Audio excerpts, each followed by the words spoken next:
Somebody please tell me what the fuck is going on. Your man Bootleg, kicking it with my man Fiend on Who Got That Fire. International Jones, my boy. Mr. Jones, Mr. Pin you a song. You should get your vapors of bones again it's on. Recline in this no top weather, we go getters. Finish low sweaters on this basketball leather. I'm wrong, no one better. Man, I am happy that you sent me that little documentary. Man, If people don't really get a chance to, hey, bro, like nothing is more dope to me as a little dude coming up than being in the passenger seat, getting a chance to see stuff for yourself. Definitely. I remember running with my uncle here, my daddy here, my brother, you know what I'm saying? I remember when my daddy, we was going crabbing, you heard me? Going and crawfish, stuff like that. And with my uncle, it might have been just to go get him a 6-pack of beer or something to the, he had a Spyro gyro on, you heard me? And my dad, I tell people all the time, my dad's be bringing us to school with a Budweiser, a can of Budweiser, the joint between his lips, you heard me? No shirt, doubt. Maybe an undershirt, maybe. Other than that, no shirt on, jeans. Bro, listen. So, and my brother, I remember riding my mama's navy blue Cutlass, listening to Quiet on the Set by NWA. You know what I'm saying? Watching the documentary with you and a bunch of other dope artists made me say to myself, like, wow, this is so cool to kind of get the passenger seat of history, of some more of this dope culture from a place that most people, it don't come on the radar to this, or you heard of it because of that. Just like New Orleans, once they heard about us, it was because of this or because of that. You know what I'm saying? Yeah, no doubt. But seeing you ride through your neighborhood, it just took me to that example, right? So, man, all that to say, my dear brother, I'm so happy you have time for us today at Who Got That Fire. You know what I'm saying? None other, you know what I'm saying? Supreme neighborhood hero, Mr. Put my city on the map. Play games, baby. You know what I'm saying? You know what I'm saying? El Presidente from Michigan, baby. Man, love. Oh man, that was an amazing intro. How can you be brought on better than that, man? Respect. Yes, sir. Hey man, I say that because cats, like after the championship, after the award ceremony, after the graduations, man, after the hospital visits, after the funeral, people forget. That's true. So, right. But we all remember how we were impacted in our first impressions of something. Yes.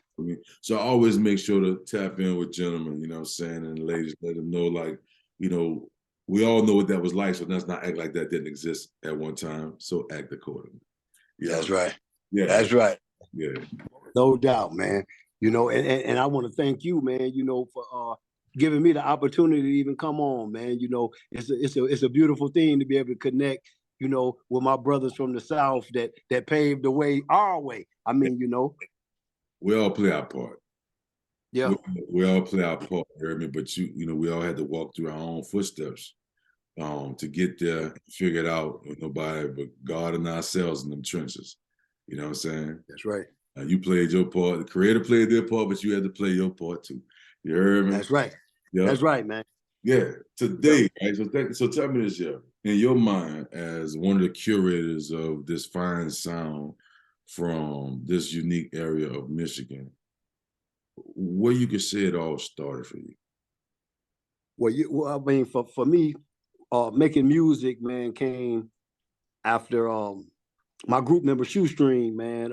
He was actually active in the studio when I first met him.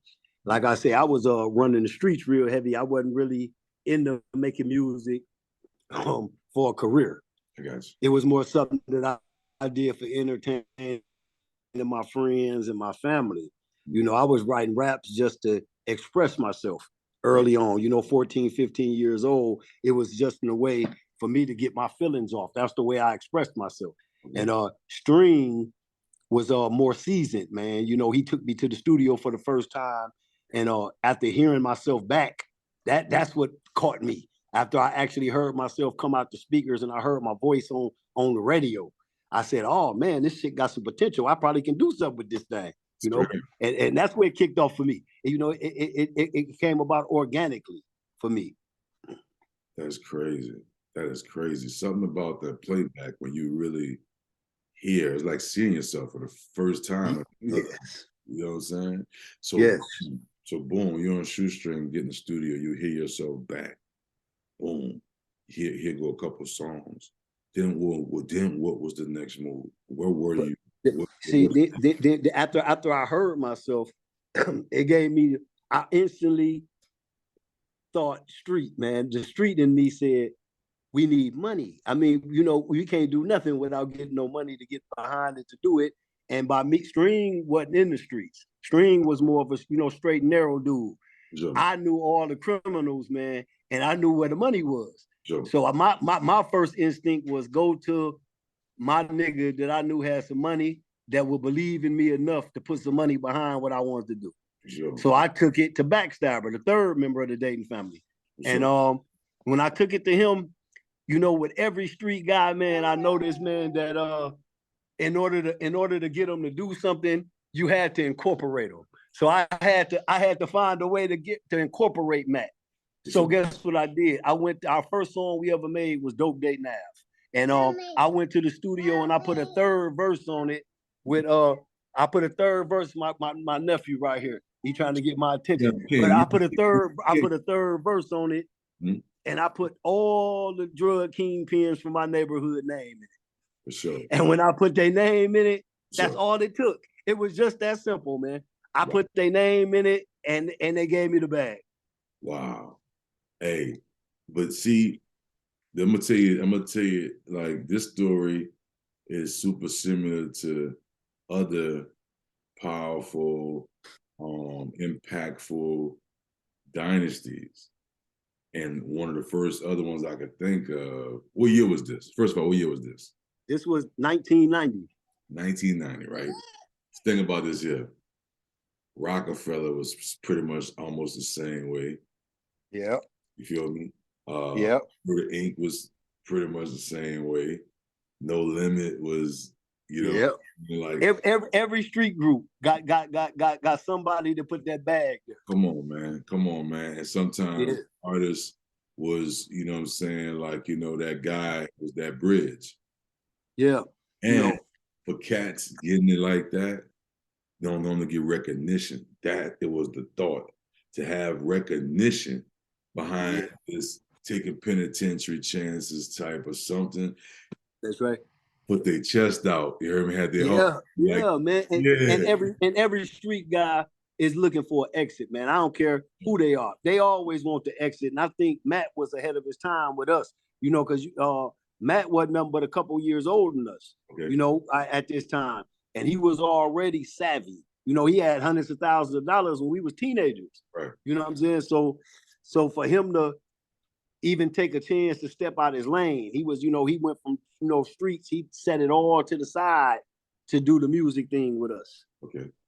You know, and it got wild, man, you know, because the music drew so much attention to him that he became famous everywhere. That Matt sold, you know, he was in the streets for many decades. Right. And then when the music brought attention to the group, it brought attention to him and his criminal life too. Mm. So that's where the FBI album came from. That was all the true story. Everything on that FBI album was what we went through. You know, I went to the penitentiary. Matt went to the penitentiary.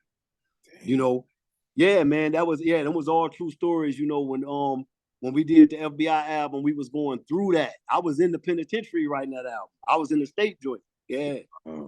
Facing what? In prison in real time writing the album. He was facing what? Yeah, I'm in the I'm sentenced. I'm sentenced to state time and I'm sentenced in the federal system as well. So after I'm finna parole out of the state joint, I had 90 days in between coming home from the state to going to the feds. I did that whole album in 90 days. Wow.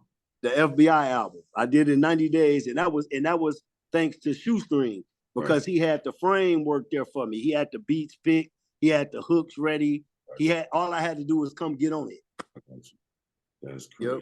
That's crazy. Say, bro, everybody can't say I'm gonna be productive. You could have wallowed in your damn, sorrows and shit, but you stayed 10 toes down and you made something happen with the time that you had. You feel me? That's amazing. You feel me? Like, that's crazy. I know a lot of people know your story, you gentlemen's story, and some people don't know the intricate aspects of what it took to do these things.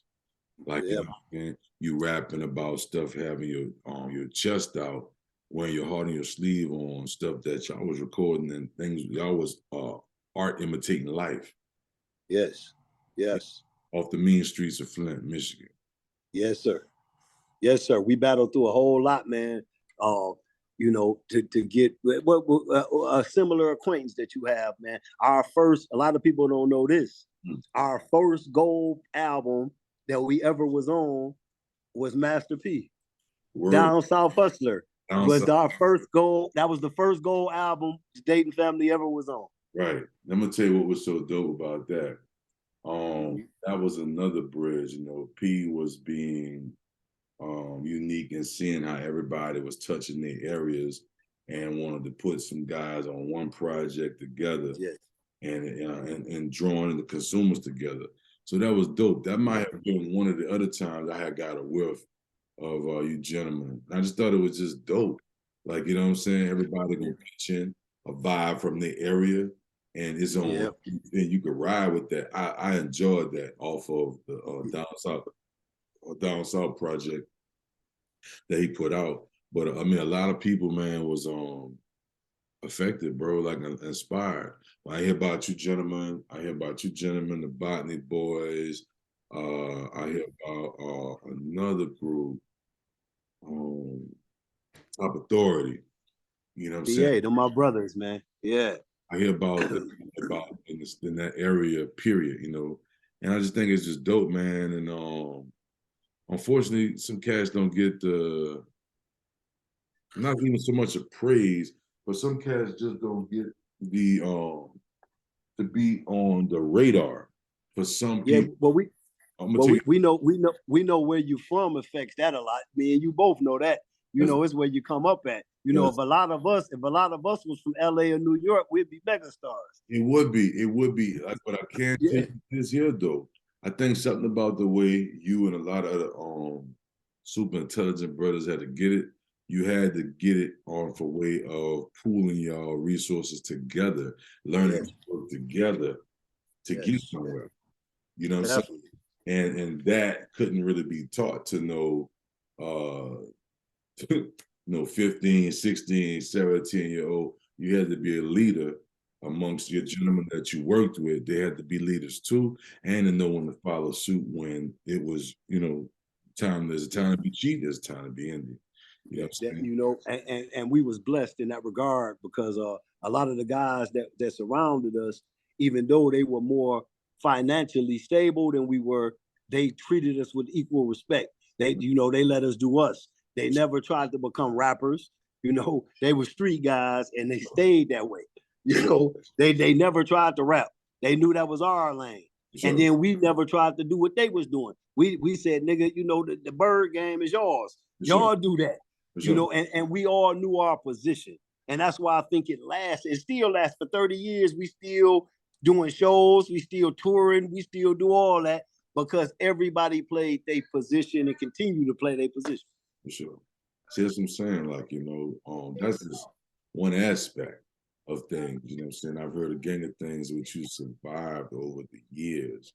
So, like, I want to go back to here you recorded this album in 90 days, and then you go from state to feds, am I correct?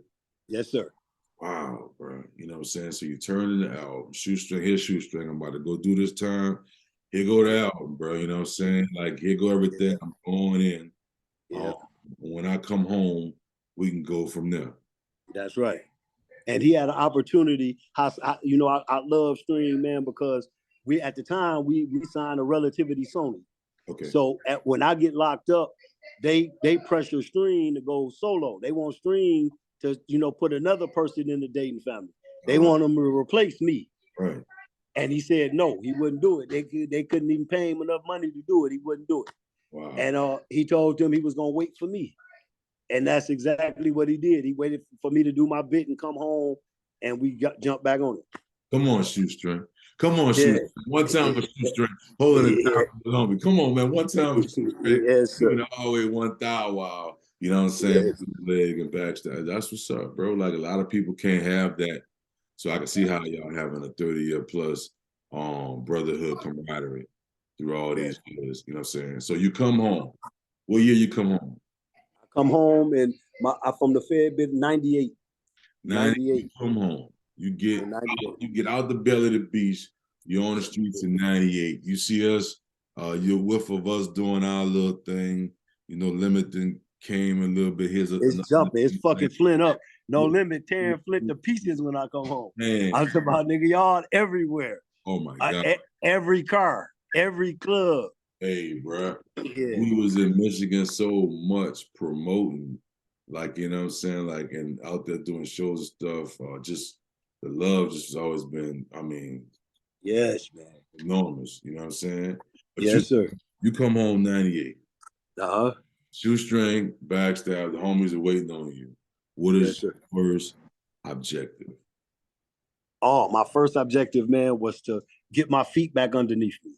First off, I knew that I knew I had to change as well. I knew I had to shake loose all my old circle, because at this time, man, I'm dealing with substance abuse issues. Before I left, I'm I'm in the 90s. I'm in that cocaine era, so I'm dealing with that. So when I come home, I knew I never wanted to go back that way, because I knew that was a shortcoming for me. Right. So initially I changed my circle of friends, man. That was my first thing. I said hi to all the guys, gave them their hugs, and after that it was just back on business. We can't hang out no more. Sure. And that's what it was for me. And after I broke free of that, I could see clear. It was like removing the goggles off my eyes. I could really see the destination, wow. And prior to that, I couldn't see it. Niggas was smothering me with drugs and, the women and the life. Right. The life had me distracted too much. So when I got back, man, I narrowed the focus, man, got away from the drugs and away from the party. Let's say, man, I married my kid's mother. So that took a lot of the extras away, and she got me focused on, got me closer to God, and everything else fell into place like a puzzle for me. Once I got that negative energy away from me, everything else I've been blessed. Everything else just fell into place for me, and it's just been so easy, no stress. It's just been happening for me. That's amazing, bro. Like, wow. Yeah. Like, what I'm saying? Everybody don't get a second, third win, a fourth win, a fifth win, a sixth run, a seventh run. That's right. You still here making things, and had a chance to do, I guess you could say, a 360 by the streets and just life being able to eat you up and do what you as they will, instead of you taking heed and making life what you want it to be about. That's right. But it take a real mature person, homie, to be like, I'm saying, like, we can't hang no more. Like, it's nothing personal. I'm over working on this, and we're not on the same page, so it's all love, you know what I'm saying? So right. I could relate to that a lot, and through probably both sides, you know what I'm saying? Yeah. Or being according to the type of maturity in your life. So right. You got back on business in 98, how long you think it took you to get reacclimated with society the right way after being in the belly of the beast for that minute, It was a while, man. Still, man, I still struggle with relating to things, man. I mean, when you decide to change and let go of your old ways, you don't really realize how much of it is in you. How much of the street life was in me, man, that it was so hard to shed it for me. Because I was tempted everywhere I went, because people didn't respect the new me that I was trying to be. Everybody looked at me as the same person I was before I went. Right. So they was offering me the same lifestyle. The same bitches was trying to get at me. The same environment was drawing me in. You know, they wouldn't let go of me. You know, it was like they was like holding me, you know, and yeah, man. And then I lost a lot of friends too, just trying to fix my life. Right. You know, a lot of people, and that was for the best for me. You know, when people ran from me, once I started being positive, they ran. I didn't even have to really shake a lot of people. They shook me. Right. You know, so you know, both sides. Yeah, you know, so you know, it's a lot. It's a lot lighter for me. The load is a lot lighter.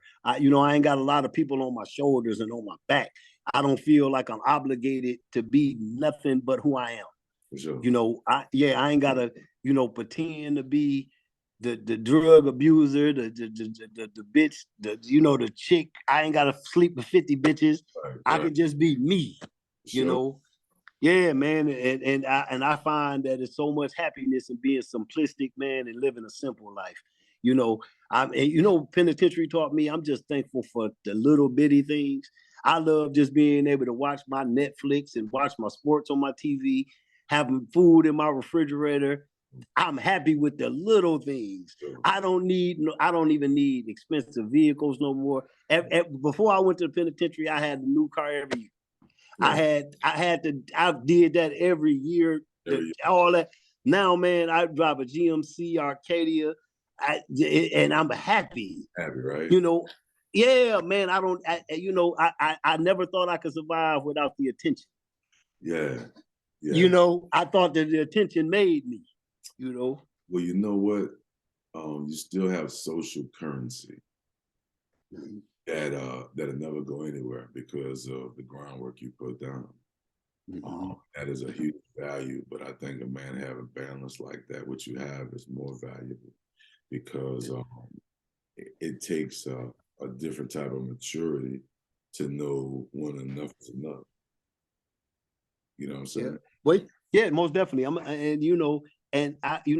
not gonna even take all the credit for that change because God knocked me down. I mean, all the way. It took me to be flat on my back, not knocked on my ass. I'm talking about I had to be on my back. Right. He had to knock me flat.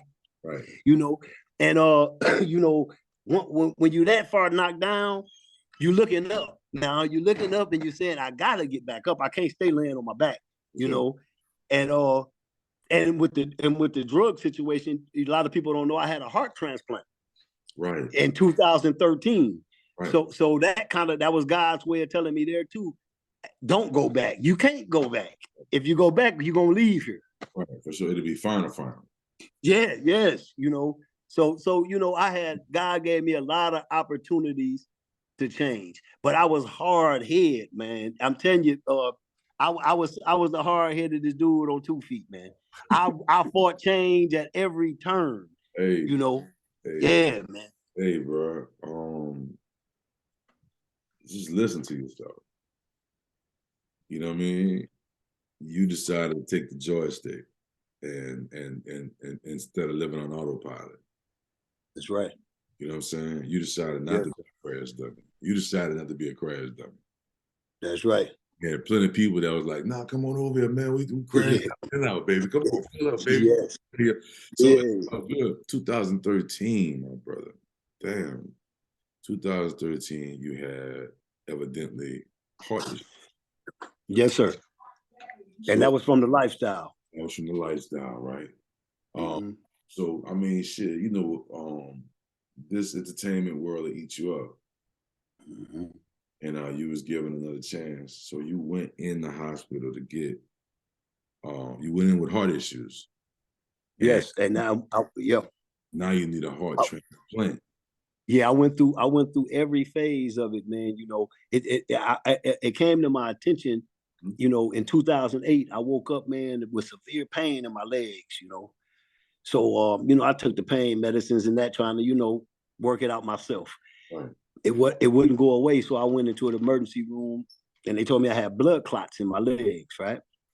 So, and they said that was due to cardiovascular issues. Right.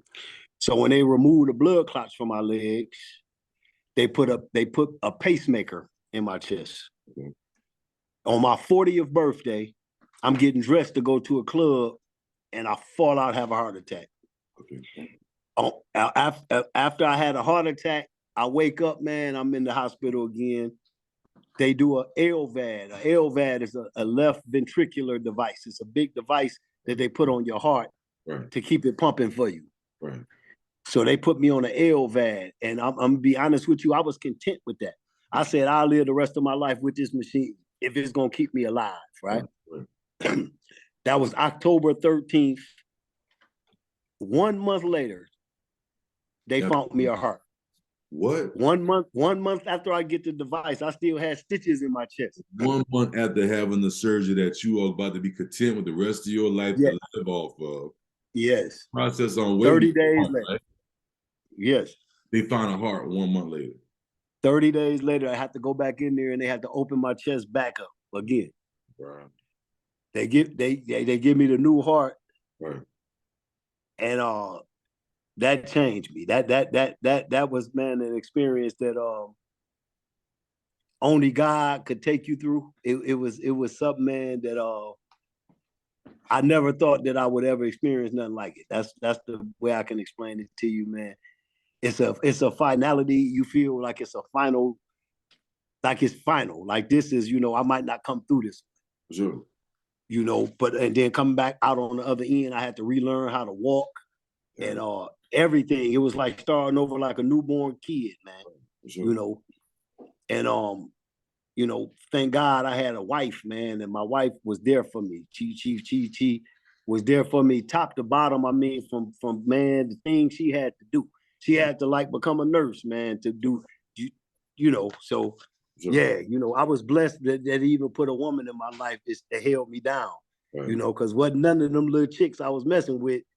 I didn't hear from them, didn't see them. They couldn't do what she was going to do, baby. No. Play. No. She was for real. Yeah, man. Yeah. Yep. Most definitely. For sure. That's amazing, bro. Like, wow. So you come out of this. How long did it take for you to get yourself back into what you considered a regular or a healthy regular start of doing recovery? How long was recovery from that? I'm gonna tell you this, man. I bounced back rather fast, man, because the cardiovascular team that I was working with was real on it, man. They was on me, man. The next day after I got the heart, they had me up walking the next day. Wow. Yeah, they wasn't letting me lay around. We gotta start moving now. Yeah, they didn't let me. They had me walking the hallways the next day. Right. Wow. And and something that I always, when I talk about this, something that's just a beautiful thing that came out of that. My daughter just got her master's degree, and she works for the cardiovascular center that did my heart transplant. She worked under the doctor that did my transplant. Come on, man. Come on. Yeah. Man. Yeah, no coincidences. Yeah.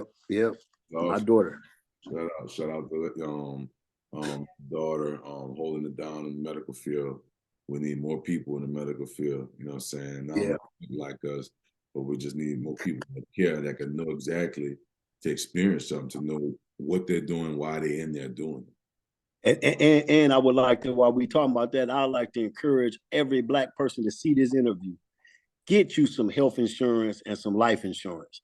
Because if I didn't have health insurance, I'd be a dead man. I wouldn't even be here on this interview with you today. Wow. Because my surgery was a $350,000 surgery. Okay. And it wasn't no way out my pocket I would have been able to pay for that. And if you ain't got health insurance, you can get an organ, and if you can't afford to pay for it, they'll give your organ to somebody else. So having health insurance saved my life, man. And my wife made sure I did that. When I was running the streets, I wasn't thinking about life insurance or health insurance. My wife made sure that I had top of the line health insurance, and this was before I got sick. Okay. And it saved my life, man. And that every time I talk to guys, especially African American brothers, I tell them, man, get you some health insurance, man. Make sure you have some health insurance. Wow, that's huge, man. Health insurance, having somebody in that foxhole with you, to be Yes, sir. understanding, patient with you the whole time. You know, Yes. and I always tell people you could be great in something, but life can happen, and all that goes into the back seat while you get That's right. reacclimated with life. That's right. So here you came through, right? Come from an impoverished neighborhood, did a whole 360 to change the trajectory of wealth your way.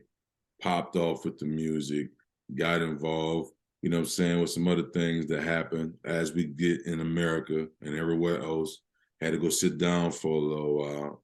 Came out because your man stood 10 toes down and waited till you come home to do it the way y'all supposed to do it. End up, you know, dancing a little bit, doing your own two-step on something with life. End up getting to a hard situation. Came out of a hard situation, got one opportunity to live again. Then 30 years later, get hit. Hey, I know we just went in your chest, but we got the real deal baby for you. And yes, sir. So, and that's final. That's a decision saying if I go under here, it could be over with. Just to go under the knife again. Yeah, yes. You went on, you heard me, man, buckled down, went and did it. Yeah. Got yourself back together, right? Yeah. Today's time, you know what I'm saying? Today's time, bro. With that space, you know, let's talk about the programs you've been doing in your awesome city and state to help the youth. I saw that also in a documentary. Yeah. And doing talk a little bit about I love, man. I didn't realize, you know, when I was away, man, I did a lot of reading, and I fell in love with politics. I fell in love with just the way when I gained the understanding of how politics affect everything, every facet of our lives. Excuse me. It made me want to pursue it more. So when I came home, I knew that every change that I wanted to see happen in Flint was going to start through the political system. So I got tight with the mayor. Yes. And once me and the mayor got to rocking and she saw what I was trying to do, she supported me and helped me get my nonprofit off the ground, you know, Dorsey Community Revitalization. So we go into the schools, man, and try to break the prison pipeline. So I go in there and try to do a lot of conflict resolution things because here in Flint, it can get a little violent, just like New Orleans, man. It got that similar vibe. You can get caught in the twist if you, you know, if you know, over anything, really, man. Sure. So I try to catch the young guys, man. You know, I got a lot of respect by being affiliated with a lot of the gang life here.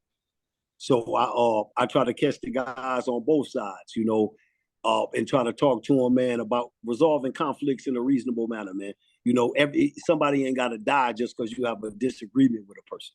Sure. You know, and you know, I tell them, man, you know, disagreements are gonna happen. Right. You're gonna have fallouts with people, right. But you don't necessarily have to resort to the gun every time you have a disagreement or argument. Sure. You know, and then I get with the parents because they all from my era. Mm-hmm. You know, I know 80% of the parents in this city. Okay. And I tell them, man, we got to make sure our kids know each other. You know, we got to get our kids together and do, you know, I do picnics, I do giveaways, I give away Christmas trees on Christmas and go to their houses. Mm-hmm. So I want them to know me personally. I'm part of your family. I know your mama, I know your daddy, I know your uncles. Mm-hmm. You know what I mean? These my sons. I want y'all to meet them. So if y'all have a fallout, you know, these my boys.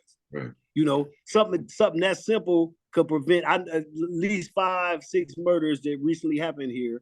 The families knew each other. Yes. And had they introduced their kids, they could have avoided them killing each other or shooting at each other. You know, so that's the type of thing I'm on. It definitely could have been prevented. I wasn't trying to cut you off neither. Yep. I'm just it's amazing, man. Like, you know, all the chances that we get on life as a youth, some of us just don't know the value of that. You know what I'm saying? And it's all good. I take it the same way. So as far as Bootleg today, about to walk into 2023, what are some next moves that we should be hip about? You know what I mean? What's popping that, you know what I'm saying, our area should be abreast about what you're doing, brought up abreast of what you're doing.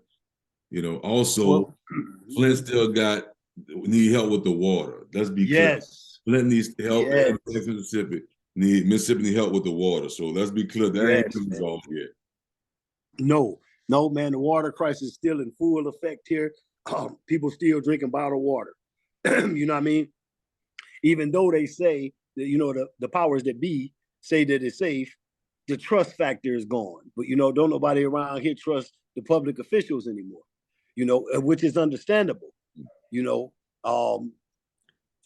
stepping into 2023, man, I'm stepping in there, man, close to God. I'm staying closest to God as I possibly can. Over the pandemic, man, I lost dozens of people. You know, just because they didn't get vaccinated. A lot of my people here didn't trust the vaccine, you know, and wasn't nothing we could tell them to make them trust it. They just didn't trust the system, period. Right. You know, then you had a lot of doctors here, man. You know, Flint, a predominantly black place. Mm-hmm. So a lot of the doctors in the healthcare system was telling our people not to get vaccinated. They wasn't even encouraging them to get vaccinated. Really? You know, they was feeding into the you know, the the myth that it was poisonous, and they was giving our people that information. Yes. The doctors were. Right. So, you know, so I lost, man, so many people and family members during the pandemic, you know, that it was scary to me, man. And not just through the pandemic, I've been to maybe 14 funerals in the last 8 months because of fentanyl. Wow. You know, a lot of the guys, you know, remember, you know, we were speaking about the drug thing. Right. So a lot of the guys that was, you know, using drugs and tooting powder still continued to do it, even when the fentanyl crisis came, and it killed a lot of my friends. A lot of my partners dropped because they continued, you know, to use drugs. And I consider that a blessing from God that he stopped me before that crisis happened. Okay. Because if I was still using drugs, I probably would have bumped into it by now too. Right. You know, because it was everywhere here in Flint, man. Yeah, it was in the pills, it was in the drugs, it was in everything they could put it in. You know, maybe a month and a half ago, two of my partners, they brothers, man. Both, they went to a birthday party here and did a couple lines of powder, and they both died, brothers. Mother lost both her sons in one day. Yep.